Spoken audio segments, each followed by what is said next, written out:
नमस्कार, स्वागत है आपका IDTV इंद्रधनुष में। मैं हूँ शुभमिता। आज मैं बात करूंगी शारदीय नवरात्रि के बारे में।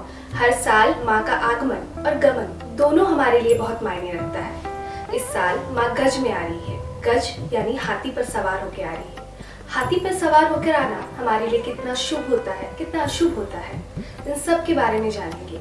इस पूरे नवरात्रि हम क्या करें, क्या ना करें, इसके बारे में भी चर्चा करेंगे। लेकिन उससे पहले हमारे स्टूडियो में आज हमारे मुख्य अतिथि है विशेषज्ञ ज्योतिष पंडित रमेश त्रिवेदी जी। नमस्कार पंडित जी। आज उनसे जानेंगे कि इस नवरात्रि हमें क्या करना चाहिए, क्या नहीं करना चाहिए। माँ का आगमन, माँ का गमन हमारे लिए कितना मायने रखता है। क्या करने से हमें माँ का विशेष आशीर्वाद प्राप्त होगा, क्या नहीं करना चाहिए, इन सभी के बारे में हमें पंडित जी से जानकारी मिलने वाली है।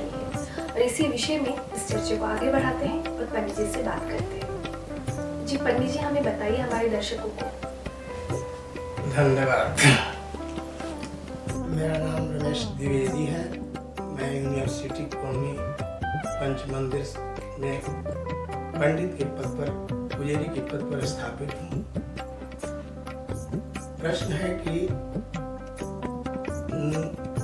9 दिन माँ दुर्गा का आराधना किया जाता है और माँ किस पर सवार होकर आगमन यानी आती है और किस वाहन पर चढ़ के जाती है, तो उसका फल क्या होता है। तो आज्ञा है कि रवि शो में गजारूढ़ा, होम बुद्धि तुरंग में, गुरु शुक्रस्त डोलायाम, नौकायाम बुद्धमेव च। यानी अगर देवी का आगमन रवि और सोमवार के दिन होता है तो हाथी पर ही आएंगे। और हाथी पर आने का संकेत है कि जलमग्नता यानी विशेष जल होने का प्रभाव बना रहता है। दूसरा है शनि और मंगल। तो शनि अगर मंगल को आती है, घोड़े पर सवार होकर के आती है, उसको बहुत अच्छा नहीं माना जाता है, अशुभता का लक्षण है। बुधवार को नौका पर, गुरुवार डोली पर होता है, घोड़ी पर आगमन पर छत्र भंग होता है। घोड़े पर अगर आती है तो वो छत्र भंग को भी शुभ नहीं माना जाता है। डोली पर आने से मृत्यु है। डोली आने 2 आदमी आगे और 2 आदमी पीछे, वो डोली 4 आदमी सही सीधा सस्ता है, इसलिए उसको भी अच्छा नहीं होता। ये आगमन का स्वरूप हो।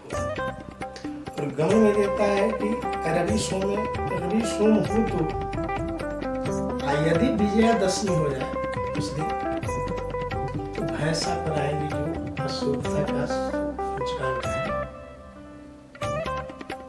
सही मंगल मुर्गा पर, ये सूचक है।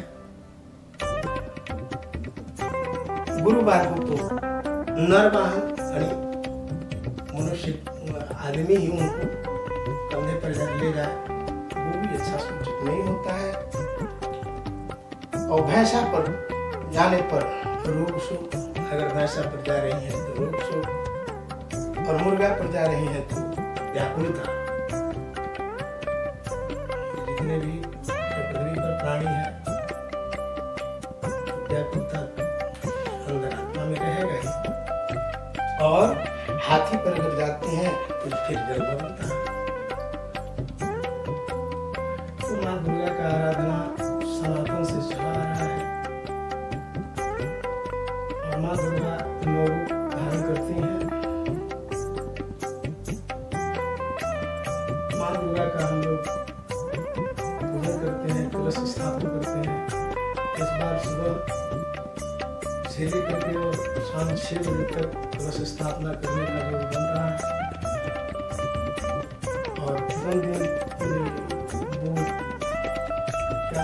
प्रथमं शैलपुत्री च, द्वितीयं ब्रह्मचारिणी, तृतीयं चंद्रघंटेति, कूष्मांडेति, चतुर्थं पंचमं स्कंदमातेति, षष्ठं कात्यायनेति च, सप्तमं कालरात्रि महागौरी चाष्टकं, नवम सिद्धिदात्री च नौ दुर्गा प्रकृतिता।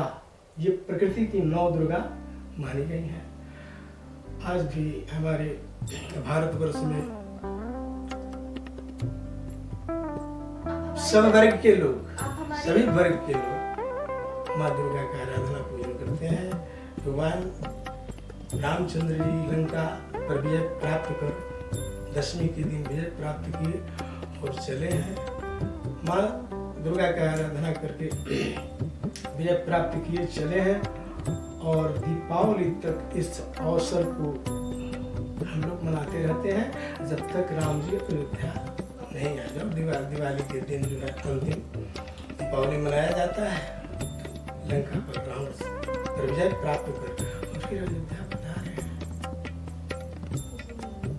हमारे दर्शकों के लिए पंडित जी एक प्रश्न है कि जैसे हम नवरात्रि में 9 रूपों का पूजा करते हैं। जी हाँ, ये 9 रूप जिस दिन जैसे प्रथम दिन शायद पुत्री की पूजा होती है, तो उस दिन हम क्या करें, क्या ना करें, या क्या विशेष भोग चढ़ाएं जिससे माँ खुश होगी। तो 9 रूपों के दिन जो 9 रूपों को हम पूजा करते हैं, तो 9 दिन हम क्या कर सकते हैं, क्या नहीं कर सकते। एक तो शाकाहार रहने का प्रयास करें।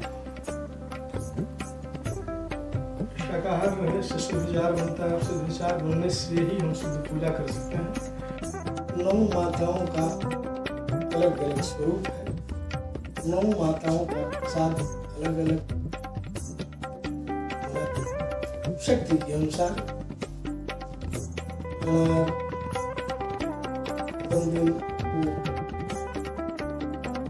काजू किशमिश बादाम, द्वितीय दिन फल पुष्प पंचामृतम